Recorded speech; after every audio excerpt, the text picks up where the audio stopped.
কোনো রকমে পালিয়ে বেঁচেছি। এভাবে আর চলবে না, চলতে পারে না।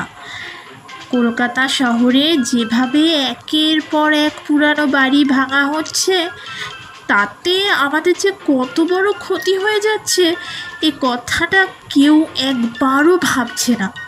গত 200-250 বছর ধরে আমাদের দলবল ওই সব বাড়িগুলোয় মানুষদের সঙ্গে মিলেমিশে দিব্যি বাস করছিল। কারো কোনো অসুবিধে হতো না। আমরা মানুষদের বিরক্ত করতাম না, তারাও আমাদের না। রাত বিরেতে চলাফেরা করতে গিয়ে আমাদের সঙ্গে ওদের দেখা সাক্ষাৎ হতো না তা নয়, কিন্তু একসঙ্গে থাকতে গেলে এটুকু ঠোকাঠুকি তো লাগবেই। আর বলতে নেই, আগেকার দিনের মানুষেরা কিন্তু লোক ভালো ছিল, দেখতে পেলে আমাদের বেশ মান সম্মান দিত। কেউ কেউ তো আবার চোখ উল্টে ভিড়মি টিরমিও খেয়ে যেত। এসব দেখলে আমাদের মনেও শান্তি থাকতো, মনে হতো বেশ সাফল্যের সঙ্গেই ভূত জীবন কাটাচ্ছি। আর এখন সে সুখের দিন তো গিয়েছেই, তার উপর আবার আমাদের বাসস্থান নিয়ে টানাটানি। আপাতত পুরনো বাড়িটার উল্টো দিকে একটা ততোধিক পুরনো কাঁঠাল গাছে ঠ্যাং ছড়িয়ে বসে আছি। 100 বছর আগে যখন শহরের এই পুরনো বাড়িটায় প্রথম আসি, তখন ওখানে কত লোক থাকতো। তারপর আস্তে আস্তে সব বুড়ো বুড়িগুলি টপাটপ মরতে লাগলো। কত বোঝালাম এই বাড়িতেই ভূত হয়ে থেকে যাও, কিন্তু না, তেনাদের বক্তব্য বেঁচে থাকতে যেখানে কাল কাটিয়েছি, মরে গিয়েও যদি সেখানেই থাকতে হয় তাহলে ভূত হয়ে আর লাভ কি? তাই এ বাড়িতে যারা ভূত হিসেবে থাকতো তারা সবাই আমার মতো কোনো না কোনো দূর গ্রামের বাসিন্দা, অর্থাৎ সাদা বাংলায় গেঁয়ো ভূত। কিছুদিন হলো বাড়িটায় আর লোকজন থাকা ছেড়ে দিয়েছিল, আমরাই কজন একটু হাত পা ছড়িয়ে থাকতো। তারপর হঠাৎ একদিন দেখি কারা যেন এসে বাড়ির মাপ যোগ করছে। বুঝলাম যে গুটি কয় বংশধর এখন পড়ে আছে, এসব তাদেরই কাজ। তলে তলে বাড়িটা বেচে দিয়েছে। ওই বাড়ি ভেঙে নতুন বাড়ি হওয়ার কথাবার্তা কানে যেতেই আমাদের রাজা শ্রী ভূতেশ্বর পিলে চমকানিয়া হাড় হিমকর্তা কঙ্কাল মূর্তি মিটিং ডেকে আমাদের আবার এদিক ওদিক গ্রামে গঞ্জেই পোস্টিং দিতে শুরু করলেন। কিন্তু সত্যি কথা, আমি আর গায়ে ফিরে যেতে চাই না। এতদিন শহরে থেকে আর কখনো ভালো লাগে? তাই আমি ওদের চোখে ধুলো দিয়ে ওই কাঁঠাল গাছটাতে লুকিয়েছি।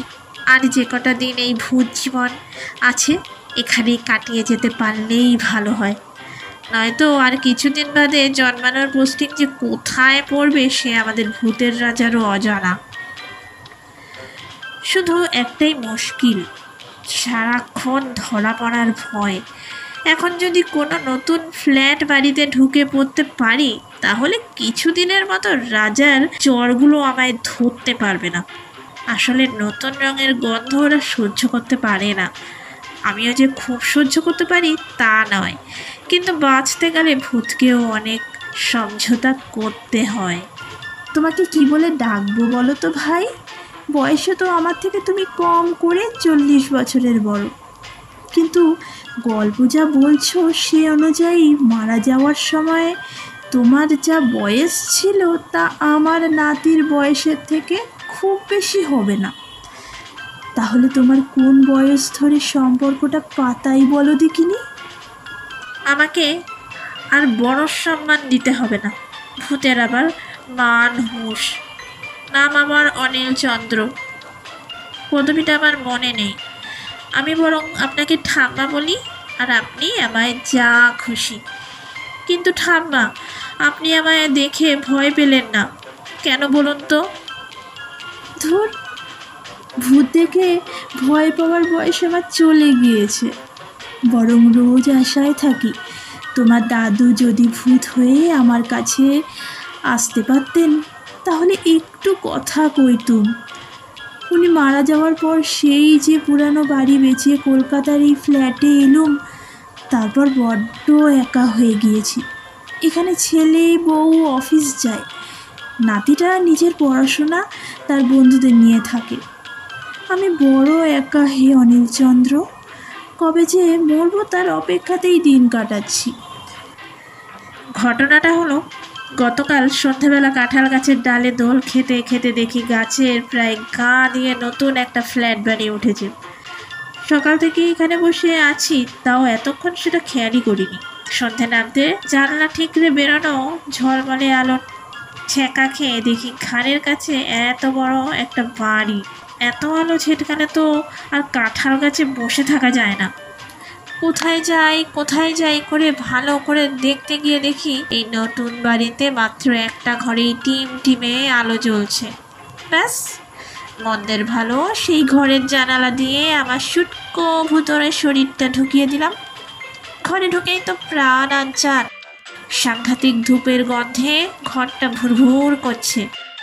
বেঁচে থাকতে এসব গন্ধ সহ্য হতো, এখন তো পুরো বমি উঠে আসছে।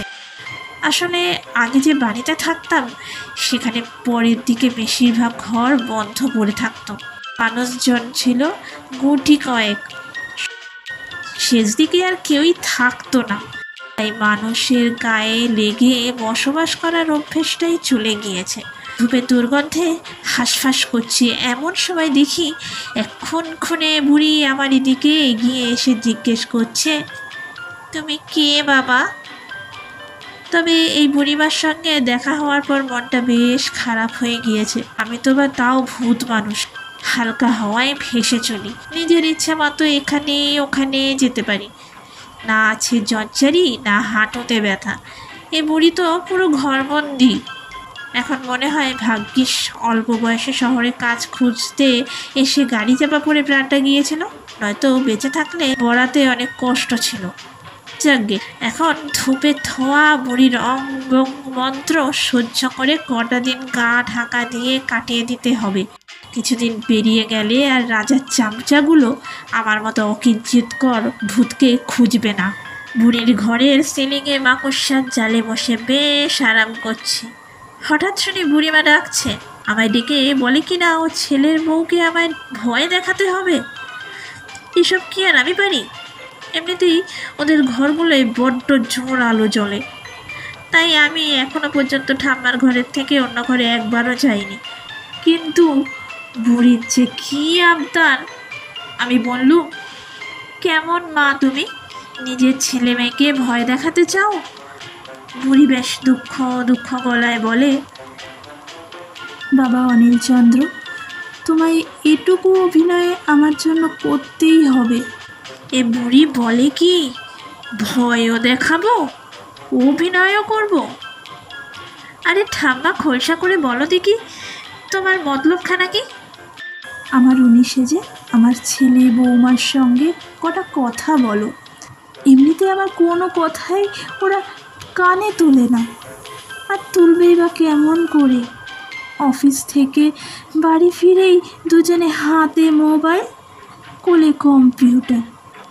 খাবার টেবিলে মা বাবা ছেলে কী কথা বলে আমি সামনে থাকলেও বুঝতে পারি না। শুধু বৌমা অফিসে বেরোনোর আগে খাবার কোথায় ঢাকা আছে বলে দেয়, নাতি ফিরলে তাকে কি খেতে দিতে হবে সেটাও বলে যায়। আর একটা কাজ হলো, বিকেলে 4টে করুণা কাজ করতে এলে তাকে দরজা খুলে দেওয়া। খাওয়ার সময় নাতির সামনে বসে যদি একটু কথা বলার চেষ্টা করি, সে বলে, ঠাম্মা শান্তিতে খেতে দাও। আস্তে আস্তে উঠে চলে আসি। মরে যাওয়া তো আমার হাতে নেই। যাই হোক, গলা কাঁপিয়ে কাঁপিয়ে ঠাম্মা যা বলল সেটা একটু ছোট করলে যা দাঁড়ায় তা হলো, গত 1 মাস হলো ঠাম্মার সব ওষুধ ফুরিয়ে গিয়েছে। পায়ের ব্যথা এত বেড়েছে, নাতিকে খাবার বেড়ে দেওয়ার কাজও আর পাচ্ছে না। করুণাকে দরজা খুলে দিতেও প্রাণ বেরিয়ে যায়। ঠাম্মার ওষুধ এনে দেওয়ার সময় এ বাড়িতে কারও নেই। সকলকে বলে ক্লান্ত হয়ে ঠাম্মা করুণাকে ওষুধ আনার কথা বলে ফেলেছিল। ব্যাস, তাতেই কর্তা গিন্নি যুগলে বাক্যবাণে বিদ্ধ করে ঠাম্মার হৃদয় এফোর ওফোর করে দিয়েছে। এ হলো আমার আসার 2 দিন আগের ঘটনা। এখন ঠাম্মার ইচ্ছে আমি ছেলে বউকে ওর স্বামীর ভূত সেজে একটু বুঝিয়ে বলি যে ঠাম্মা যতদিন বেঁচে আছে ততদিন এরা যেন তার একটু অন্তত দেখাশোনা করে। বিপদের দিনে ঠাম্মা ঘরে ঠাঁই দিয়েছে, সে উপকার ভুলি কী করে। তাই রাজি হয়ে গেলুম। তখন রাত 12টা। ঠাম্মার কাছে সব জেনে নিয়ে কর্তা গিন্নির শোয়ার ঘরে উকি দিলুম। ঘরে কোনো বাল্ব না জ্বললেও দুজনের কোল থেকে আলো বেরিয়ে দুজনের মাথার কাছে কি সুন্দর নীল বলয় তৈরি করেছে। ঠাম্মা ভাগ্যিস আগেই বলে দিয়েছিল এ হলো কম্পিউটারের জ্যোতি, নয়তো আমি দেবদেবী ভেবে ওদের সাষ্টাঙ্গে প্রণাম করে নিজের ভূত জীবন সাঙ্গ করার বর চেয়ে ফেলতুম। যাই হোক, নিজের উপস্থিতি বোঝানোর জন্য খুব গম্ভীরভাবে একবার গলা খাকানি দিল। ও মা! কেউ চেয়েও দেখল না। তখন ভালো করে লক্ষ্য করে দেখি দুজনের কানেই 2টো ঠুলি গোজা, তার থেকে আবার সাদা সাদা তার ঝুলছে। এত রাগ হলো, আগে যে বাড়িতে থাকতুম সেখানকার লোক এমন বেয়াদব ছিল না। ভূতকে যারা সম্মান দিতে জানে না এমনই লোককে ভয় দেখানোই উচিত কাজ। রাগের চোটে ওদের কাছে গিয়ে দুজনের কানের ঠুলি 2টোই টান মেরে খুলে দিলুম। তারপর আবার একটা হুঙ্কার দিতে যাব, তার মধ্যে দেখি কর্তা গিন্নি একে অপরকে কথার বান মারা শুরু করে দিয়েছে। তাও যদি বানগুলো বাংলায় মারত, তার মানেটা উদ্ধার করতে পারতুম। তা না, গোলাগুলি শুধু ইংরেজিতেই চলছে। এত বিরক্ত লাগলো যে সোজা ঠাম্মার কাছে এসে দাঁড়ালুম। বললুম, এসব লোকের সঙ্গে তুমি থাকো কি করে ঠাম্মা? হতাশ গলায় ঠাম্মা বলল, এ আমারই পেটের ধরা ছেলে গো অনিলচন্দ্র, এদের সঙ্গে থাকবো না তো কোথায় যাব বলো দেখি? তুমি না হয় আমার একটা উপরে যাওয়ার টিকিটের ব্যবস্থা করে দাও। যে নিজের ওপরে যাওয়ার টিকিট করে উঠতে পারলো না সে আবার কিনা ঠাম্মাকে পার করবে। বুড়ির বুদ্ধিশুদ্ধি বলে আর কিছু নেই। বেশ খানিকক্ষণ চিন্তা করে মনে হলো এমনই একবার চেষ্টা করি হাল ছেড়ে দেওয়াটা আমার মতো এক পুরনো একজন ভূতের উপযুক্ত কাজ হবে না। ভাবলুম একবার নাতিটিকে বাজিয়ে দেখি, যদি কিছু লাভ হয়। রাত তখন 2টো বেজে গিয়েছে। হুশ করে নাতির ঘরে ঢুকে পড়লুম। দেখি বাপ মায়ের মতো তার মুখেও নীল আলো, ঘুমের কোনো চিহ্ন মাত্র নেই। তবে একটা ভরসা, এর কানে কিছু গোঁজা নেই। একবার নাম ধরে ডাকলুম, তাতাই। এই নামটা ওর দাদুর দেওয়া, ঠাম্মা বলে দিয়েছে।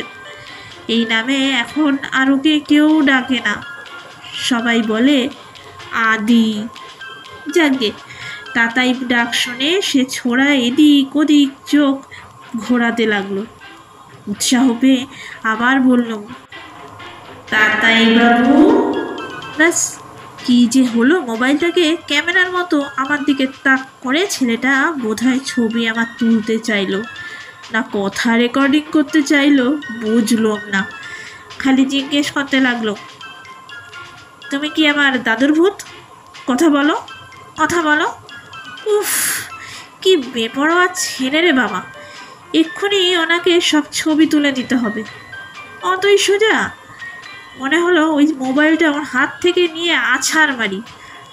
তারপর ভাবলাম, ঠাম্মা যদি আবার এতে হুজ্জুতি করলে রেগে টেগে যায়। বুড়িটাকে আর কষ্ট দেওয়ার ইচ্ছে নেই। তাই যেমন হুশ করে এসেছিল তেমনি ফুস করে আবার ঠাম্মার কাছে ফিরে এলো। ঠাম্মা ঘুমিয়ে পড়েছে, আমিও আমার কোনায় গিয়ে ঢুলতে লাগলুম। চোখ মেলে দেখি সকাল হয়ে গিয়েছে। কই ঠাম্মা তো আজ উঠছে না, রোজকার মতো পুজো করে ধূপও দিচ্ছে না। ঝপ করে নেমে দেখি এ যে একেবারে ঝিমিয়ে পড়েছে। ঘরের বাইরে উকি মেরে দেখি ছেলে বউ হাওয়া, ঠাম্মার চা জলখাবার টেবিলে ঢাকা দেওয়া। তাতাই রেডি হচ্ছে কলেজে যাওয়ার জন্য। বুঝলুম বুড়ির যদি ভালো করতে হয় তবে এই তার আসল সময়। জোর গলায় তাতাই বলে ডাক দিল। সকাল সকাল ভূতের ডাক শুনে বোধহয় একটু ঘাবড়ালো। পকেট থেকে মোবাইল টোবাইল কিছু বের করলো না, সোজা বলল, আমি তোমার দাদু এসেছি, ভয় পেও না। ঠাপার বড় অসুখ, ওকে দেখো। তোমাদের কাছে ওকে রেখেই তো আমি গেল, কিন্তু তোমরা তো ওকে দেখার সময়ই পাও না। এখনই ডাক্তার দেখাও, নয়তো আমি ওকে আমার সঙ্গে নিয়ে চলে যাব। উফ, দিনের বেলা মানুষের অবয়ব ধরে তাদের গলায় এত কাটা কথা বলে আমি এত হাঁপাতে লাগলুম যে শরীরটা পুরো মিলিয়ে আবার বাতাস হয়ে গেল। কিন্তু তাতাইকে দেখে মনে হলো ভাষণে কিছু উপকার হয়েছে। সে এক ছুটে ঠাম্মার কাছে গেল। পুরো 2 দিন লাগলো আমার শরীরে তাগত ফিরে পেতে। এই 2 দিন আর আমার খোঁচর থেকে মাথা তুলতেও পারিনি। আজ মুখ বাড়িয়ে দেখি ঘরের ঠাম্মা নেই। প্রথমে মনে হলো যাক, এখন আর আমার ধূপের গন্ধ সহ্য করতে হবে না। তারপরেই ভাবলুম, বুড়িটার হলো কি?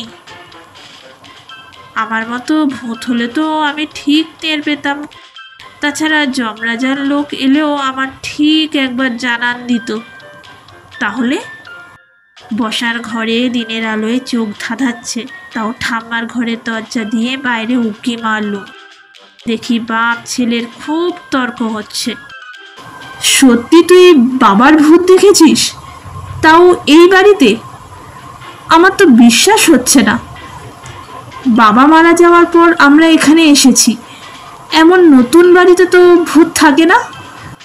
ছেলের মা এসে ফুট দিলেন। আমরা ভালো করে পুজো করে তবেই এখানে ঢুকেছি। তোর কোনো ভুল হচ্ছে না তো আদি? আদিও কি চুপচাপ শোনার ছেলে? সেও চেঁচাতে লাগলো। যেটা বুঝলাম, ঠাম্মা এখন হসপিটালে। মরার ভয় নেই, তবে চিকিৎসা লাগবে। বড্ড মন খারাপ লাগলো। ঠাম্মার অন্ধকার মতো ঘুপচি ঘরটায় আবার চলে এলাম। ভালোই আছি। না বিয়ে হয়েছিল, না আছে ছেলে পুলে, না বেঁচে থাকার কষ্ট। ধুর, ভূতের রাজার লোকেরা না হয় ধরেই ফেলুক আমাকে, চলেই যাব গ্রামে। শহরে থাকার মনটাই আর নেই। আরে, ভর সন্ধ্যাবেলা এত আলো এলো কোথা থেকে? ঠাম্মার ঘরের বন্ধ জানলা ভেদ করে আলোর বান ডাকছে। আমার নাম ধরে কে যেন ডাকছে। চলে আয় অনিল চন্দ্র, তোর ভূতের জীবন আজ থেকে শেষ। তোর ভালো কাজের পুরস্কার পাবি। আয়, আলোয় আয়। কার যেন ঠেলায় আমি এগিয়ে গেলাম। খুব আনন্দ হচ্ছে। একেই কি বলে মুক্তি? আমার ভালো কাজের পুরস্কার? অনেক দিন নাকি অল্প দিন ঠিক জানি না। বেশ আলো স্রোতে ভেসে চলল। তারপর একদিন মনে হলো অনেক নিচে অন্ধকার সুড়ঙ্গে পড়ে যাচ্ছি, কিন্তু গায়ে ব্যথা লাগছে না। ওই সুড়ঙ্গে কেমন একটা ঘুম ঘুম ভাব এসে ধরল। মাঝে মাঝে কাদের যেন সব গলা শুনতে পেতুম। বেশ কাঁদছিল। হঠাৎ সেদিন কে যেন হ্যাঁচকা টান দিল। চোখ বন্ধ করে আছি, তাও বুঝতে পারলো চোখে জোর আলো পড়ছে। চারদিকে এত লোক কথাই বা বলছে কেন? এর মধ্যেই কে একটা চটাস করে আমায় মারলো। এবার কিন্তু খুব চেঁচাবো। চোখ বুঝেই খুব জোরে চিৎকার করলাম। একটু বাদে চোখটা আস্তে করে খুলে দেখি মায়ের মুখ। কেউ বলল না, তাও কেমন করে বুঝে গেলুম ওটা আমার মা। তার পাশেই দেখি ঘাড়ের ওপর একটা লোক দাঁড়িয়ে, যার মুখটা খুব চেনা লাগলো, আর গলার স্বরটাও। কি, এটা আমার বাবা নাকি? ইস, মনে পড়ে গিয়েছে, এ তো সেই ঠাম্মার হাড়বজ্জাত নাতিটা। ছি ছি, আবার সে মানুষ হলো। রাগে দুঃখে সবটুকুনি শক্তি দিয়ে তারস্বরে চেঁচাতে লাগলো।